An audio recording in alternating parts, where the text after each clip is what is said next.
ለበዓል የምንሰራው ቀለላልና ቆንጆ የሆነ ኬክ አሰራር አሳየን ብላችሁኛል። ይሄው ዛሬ ላሳያችሁ ነው። አሰላሙ አለይኩም እንዴት ናችሁ? እንደምታዩት ስፖንጂ ነው። ጣዕሙ በጣም ነው የሚጣፍጠው።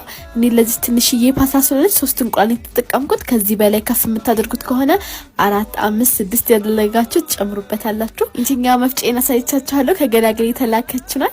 አንዴ ቻርጅ አድርጋችኋት በቻርጀር ብቻ የምትሰራው አንዴ ቻርጅ አድርጋችኋት ሳምንት ድረስ ታቆያችኋለች። ግን እንዳጠቃቀማችሁ ነው። በሷ ነው ዛሬ ኬክ የምሰራው። 3 እንቁላል አደረኩበት። ከዛ ሎሚ በጣም ይጣፍጣል። ኬክ ፈቅፍቃችሁ ራሱ ብርቱካንና የሎሚ ፍቅፋቂ ራሱ ታርጉት ይጣፍጣል። ግማሽ ሎሚ ያደረኩኝ። ስኳር የምትወዱ ከሆነ 1 ኩባያ ተጠቀሙ። እኔ ግማሽ ኩባያ ያደረኩኝና ትንሽዬ ጨመርኩበት። ትንሽዬ ያንሳል፣ ግን በጣም ከወደዳችሁ ነው የሚያስፈልጋችሁ። በዛው ልክ ግማሽ ኩባያ ከትንሽዬ የምታህል ደግሞ ዘይት አታሳንሱት፣ ለዛ ድርቅ የሚልባችሁ። ከዛ ቫኒላ ትንሽ ያደርጋችሁ እሱን አንድ ላይ ትፈጩታላችሁ። ይሄ እንቁላል የሚለው ሽታ ምናምን የሚጠፋላችሁ በደንብ አንድ ላይ ስትመቱት ነው። በእጃችሁ ራሱ በደንብ መምታት ትችላላችሁ፣ በደንብ አድርጋችሁ። ከዛ ወተት ለብ አድርጋችሁ ትንሽ ይለባል አይደለ? የጡጦ የህፃን ማህን ታክለው የሷን ያህል 2 ኩባያ ወተት ነው ያደረኩበት። ከዛ እሱን ላይ ተደርሶላችሁ እዚህ ጋር ሞልቶብኝ ቀስ ያደረኩኝ ነበር ሳዳርሰኝ ነው። እንቺኛው መንፈይን አይነ በልታችሁብኝ ነው መሰለኝ ተሰባብሮ አገኘኋት። ብዙ ጊዜ ለኬክም ለኩኪስም ስትጠቀሙ ዱቄት መንፋት አለባችሁ። ለስልስ እንዲላ ቆንጆ እንዲሆን ያደርግላችኋል። 2 ኩባያ ከግማሽ 3 ኩባያ የሚያህል ዱቄት አደረኩኝ።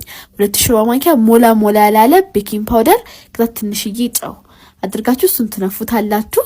ዱቄት እያያችሁ ትንሽ ማስጨምሮኛል መሰለኝ ረስቻለሁ። ከዛ እሱን ቀስላችሁ ተደርስተላችሁ እንደዚህ ትንሽ ነጣ ሲልብኝ ትንሽ ቢጫ ፉድ ከለር ጠብ አድርጌበታለሁ። እናንተም አድርጉበት።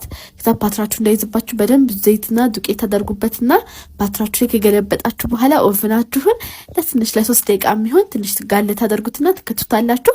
ከ20 እስከ 25 ደቂቃ እያያችሁ፣ ብዙ ጊዜ እያያችሁ ነው ሁሉ ነገር የሚሰራው። እንደየኃይሉ እንደየኦቭናችሁ ይለያያል። እያያችሁ አጠገቡ ሆናችሁ ደግሞ ብዙ ጊዜ ኩፍ ብሎ የሚመለስባችሁ ከታችሁት ገና ሊጥነቱ ምናምን ኩፍ ማለቱን ተሳቱ ይከፈታችሁ አየር ስታስገቡበት ይተነፍስባችኋል። ኩፍ ያለው ራሱ እዚህ ይከፈታችሁ አትዩ። በደንብ ሽታ ሲሸታችሁ እየከፈታችሁ እዩት። ለላዩ ላይ ደግሞ እኔ እንዲያጣብቅልኝ ብቻ ነው ኮኮናቱን፣ ስኳር፣ ውሃ፣ ሎሚ አድርጌ ቀረፋ አድርጌ ትንሽ አፍቼ ቀባሁት። ከላይ ኮኮናት ነሰነስኩበት።